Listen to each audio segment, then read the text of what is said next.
Hello, I'm Toycat and welcome back to the second channel, Flying Videos. Today I want to talk about first class and its slow death that is occurring right now as I speak and make this video, but first of all, let's correct a misconception of what first class really is. Most people are exposed to first class on US domestic flights, where it's a slightly wider seat that probably could be described as business class, or even worse, you're exposed to it in European trains, where it's, the same seat in a different part of the carriage for 3 times the price, with the only discernible difference being that sometimes it will have one of these little first class, labels on the back. I totally didn't steal this from a train.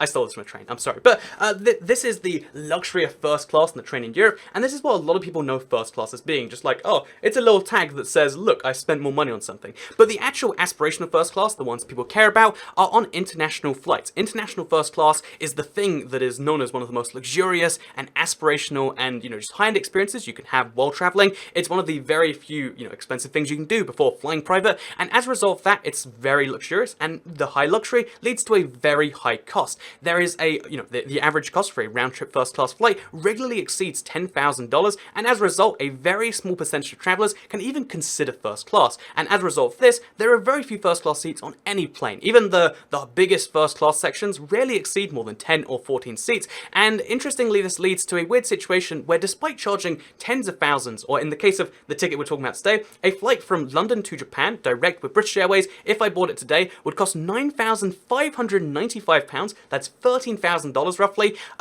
Despite the fact that they can charge $13,000 and the first class section is regularly full, they're not making much money from it. And that sounds ridiculous, but let's explain why in today's video as I show you first class, because I'm going to be taking that £9,595 flight. Obviously, I'd like to pretend that I bought it with money, but I did this using Avios over the last few years. I've collected miles, and I'm using all of those miles together from all of those travels to fly first class to Japan and show you what it's really like, and then explain as a result of that why it's going away. So I think this is going to be a lot of fun. I'm hyped. Hopefully you are too. Let's go to Japan for the first ever time. It's, again, this is something I'm so excited for, and let's go see it today and then talk about why it's going away. So the first part of the experience is the first part of the terminal here. It's a very, I would say, opulent or luxurious part of the thing. And basically, instead of going to a normal check-in desk and instead of going for normal security, there's like a special area where there's, I'm assuming something's behind there. I've never actually seen it. So let's go right now, Jeremy. Look, Jeremy, the special seats. Some form of red juice. It is good. Yeah. See that over there? Leads to the millionaire door. So after checking in with one of the many first-class dedicated desks, which, by the way, they get very confused when you don't have any bags. I only travel carry-on, and you get a bunch of free bags. They're like, "You sure? Zero? You sure that's right?" You get to see some first-class art, as you can see, very fancy, very art, both the things you want in that first-class area. And then there's also a dedicated security area. This is not just fast-track security like you see at some airports. It's a dedicated first-class security. It's got those nice little gold opulent lights there, and it leads to something I find interesting called the millionaire's door. So in the UK, airports are privatized and they're expected to make their own money. They largely do this by selling, like duty-free goods, and there's a Gucci in this airport, for instance, and the cost to the airport having the first-class passengers not go through that and instead be able to go straight to the lounge. The door, it's called the millionaire's door, is about £1 million a year. So British Airways pays the airport, Heathrow, one of the biggest in the world, $1 million every year just for first-class passengers to be able to go through this door, and that's why I'm excited to go. So we're going to skip security because filming that gets you in bad places. I'm going to go see what this door's all about. So that was actually an absurdly nice security, but they warned me quite a few times, like, don't record over there. And in fact, the woman even came up to me and said, "Oh yeah, are you vlogging? I was very confused by that question.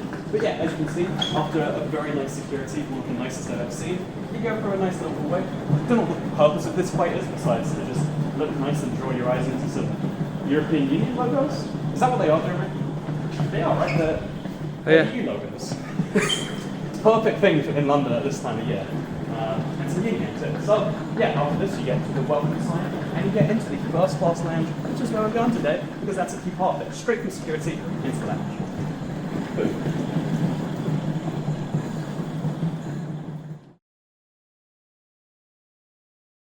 First class walks.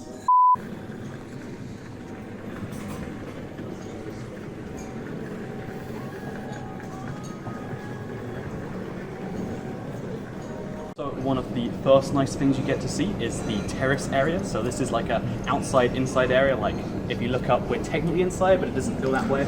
And the amazing thing about this place is that if you want to see a gin bar, because this is technically like a gin and tonic bar, you want to have a gin and tonic at 57 according to that TV, then you totally can. That's the wonderful thing right here. And you know, why not?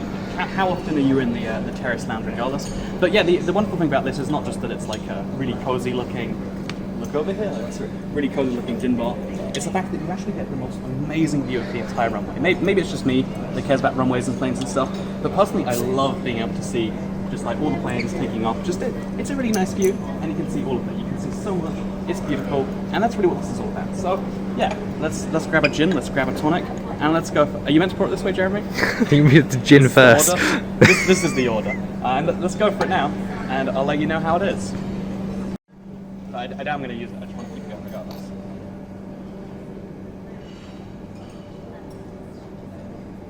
Is that an appropriate amount?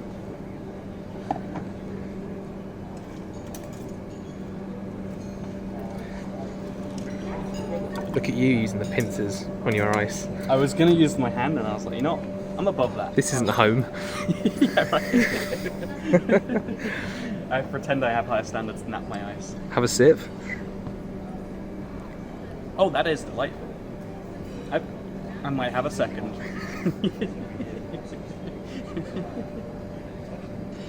It's seriously good though. Like, do you want to try, Is it Jeremy? good? I'm gonna make my own. Oh, you're gonna make your I'll own? do it. Not that there's anything wrong with yours. Probably. See, yeah, they have a first class, but it's just the best business class in the world. Like, and it is a solid business class, right? If this was a BA sponsored vlog, but it would be the worst.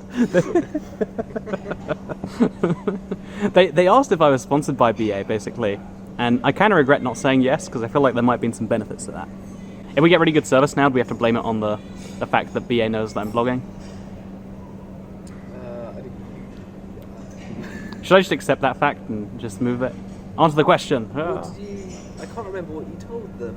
You said, I said something very non-committal. Kind of vlogging on behalf of Yeah. She accepted it. And then we moved on with our days. That's an awesome some random guy turning up with his luggage vlogging on behalf of Kinda BA. I like to believe it says that on the ticket, you know, like kinda sponsored by BA. Pretty nice. So I think the previous view of the airport was pretty good. You know, being able to see the planes take off, all that sort of stuff. I think this one might take the cake though, because as well as being able to see out there all the planes taking off, you also get this view of the entire Terminal 5. Well, at least most of it. I think that's the cool thing. But that's nice. That's pretty nice. So we're gonna go get some food in the dining place and just look at the seats. Like do a 360. Look at all the seats around here. All of this.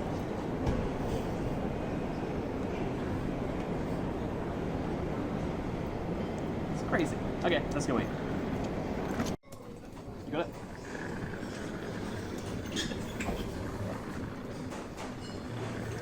You go what's up? Get the impression maybe you Good morning. Would you like the menu? Yeah, that'd be great. Thank you. We would definitely meant to wait to get seated. Yep. Right? Yeah. The other guys have just Ruined done it it already. I think there's a level where you don't have to follow the rules. Like you're allowed to accidentally look at this shit. It's like a menu. There's like real words you can. Real menu. So you might have noticed I've looked a little bit rough for the last part of this travel vlog, and that's because I was up all night last night. I've been slowly trying to adjust to Japan time, and one of the wonderful things about the first class lounge is it comes with a bunch of showers. There's something like 20 something, and they're all, you know, pre-prepared. They've got a nice little shower over here with one of those, what is it called, like the waterfall, the rain head. So it's a nice little shower head.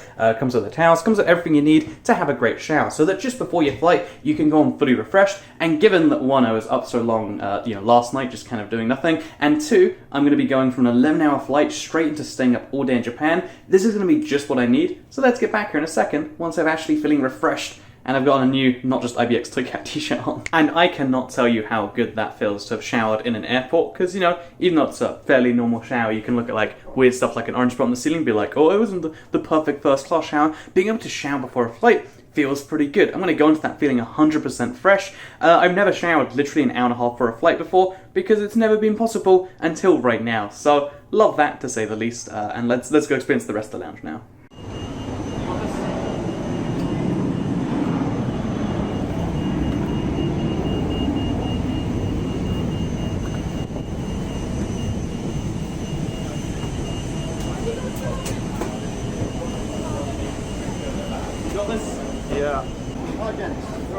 Thank you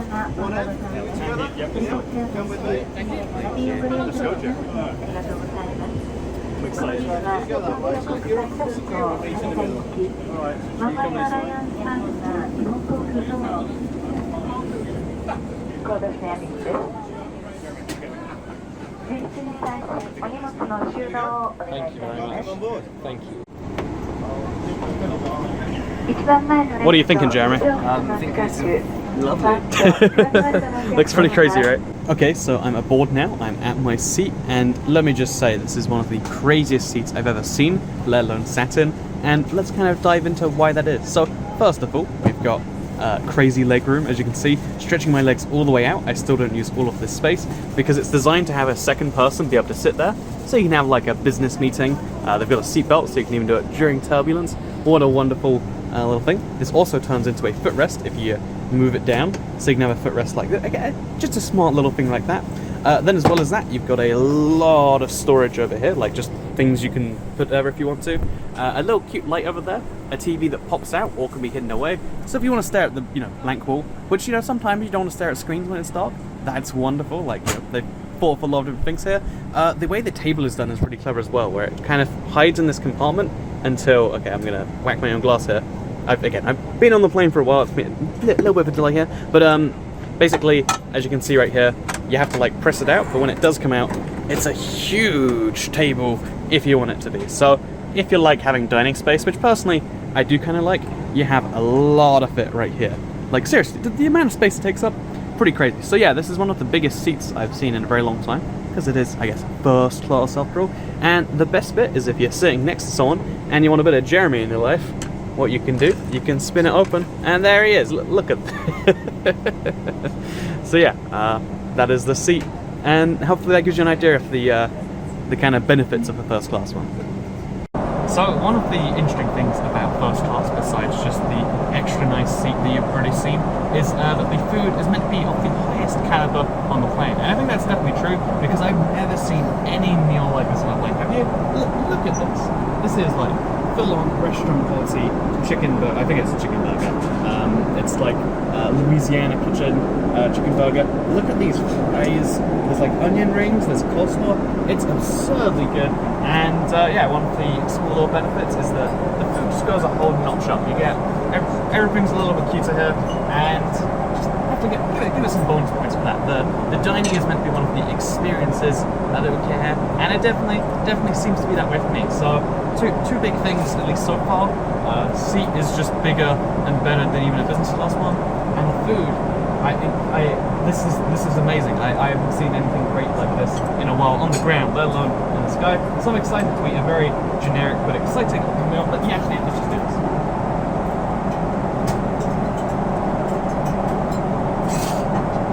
How unattractive was that? It was so unattractive. Oh yeah, that's what we're going for. It's so good though. Oh.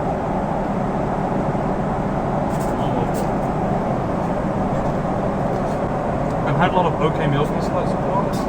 This is 10 out of 10. 10 out of 10. So a little bit after the food was done, Big O came around and turned the seat into a bed by putting a little blanket cover on there, and then also giving out a cover. And honestly, look at the space right here. It looks amazing, and it allowed me to sleep something like 5.5 hours, 6 hours uninterrupted, and go from having, like being 2 hours into a 12-hour flight to being, 3 hours to go on it. And that is quite something when you really think about it. Like, even though a lot of first class beds try to advertise themselves as true luxury and better than anything you'll ever see on the ground, and although it might look like that in theory, the fact that you're flying through a tube in the sky or whatever, at whatever speed, and the fact that you're pressurized a certain amount, it's never going to be a perfect sleep. You wake up a tiny bit rough, but the fact that it can be any amount of just like uninterrupted, easy, 1 point to another sleep is kind of like taking a decent number of hours off the flight. It goes from being a 12-hour flight or a 10-hour flight into being like, you have a couple of hours, then some time vanishes, then you have a few more hours, and given that those hours are then more luxurious, it feels like a lot less. That's one of the real benefits of first class, the fact that you can acclimatize better to the thing. And even though, again, it's not going to be the best bed, and it's not going to work out value in terms of like, it's a hotel room when you think about it. No, it's going to be a very expensive hotel room that doesn't feel so great. But what it really is it's just like, if you have a certain amount, and it feels like if you really want to acclimatize that much faster every single time, then it's it really does have some solid benefits. So here's what it looks like, by the way, at this time of night. I'm going to slowly turn back into a seat at some point. But yeah, seeing the amount of space you have to yourself, and even though it's quite empty, because sometimes that's the case, it's quite nice. Actually, by the way, I should mention, the first class in this flight is something like half empty, half full, and that means that most of the seats looking backwards are just entirely empty. It's a nice little thing. So yeah, I'm gonna spend a little bit of time playing games, and then we're finally, because I think that's like the last big phase, like, you know, good food, good sleep, good snacks, good service, good all the stuff. We've gone through all the benefits now, and I've shown you, like, just the last very long time, like, what's great about first class. Now let's actually bring it back into the subject of the video, which is, you know, like, why this amazing experience might be going away in some senses. Oh look, they've got the little zeros there, that's nice. I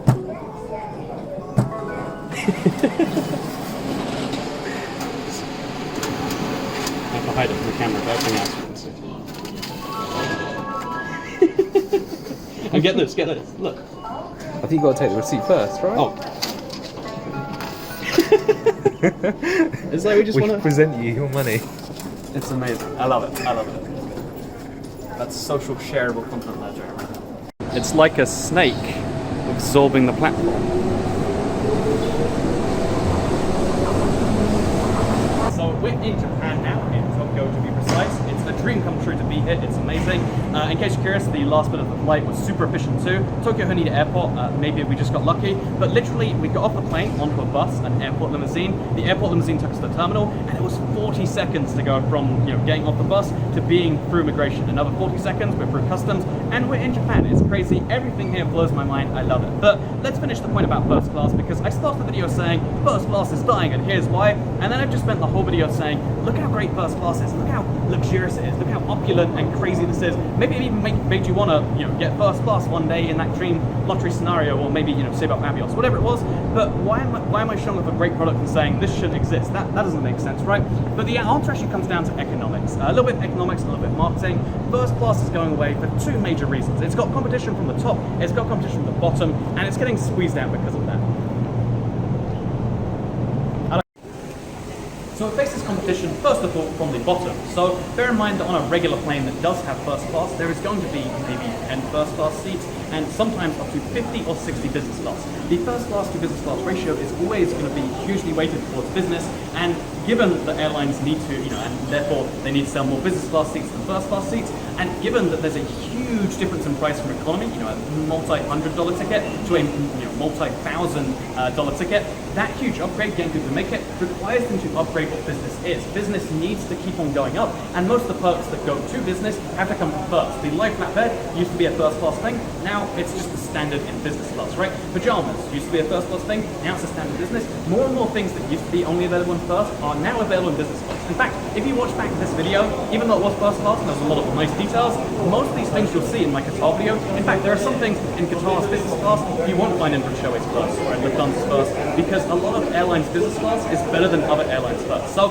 you got to bear in mind that business class is the big pressure from the bottom. You want to sell more business class seats, not only because there's more of them on the plane and because it's a huge jump from going, because from going from multi-$100 to multi-thousands, but bear in mind that first class is usually only a 20 to 30% increase on business. Sometimes it's like double, but even if you assume it's double as much the price for first business, it takes almost double as much space on the plane, and all the other things such as nicer champagnes and all the ridiculously luxurious things we saw, they raise the the second question, the second point of competition, which is from the top.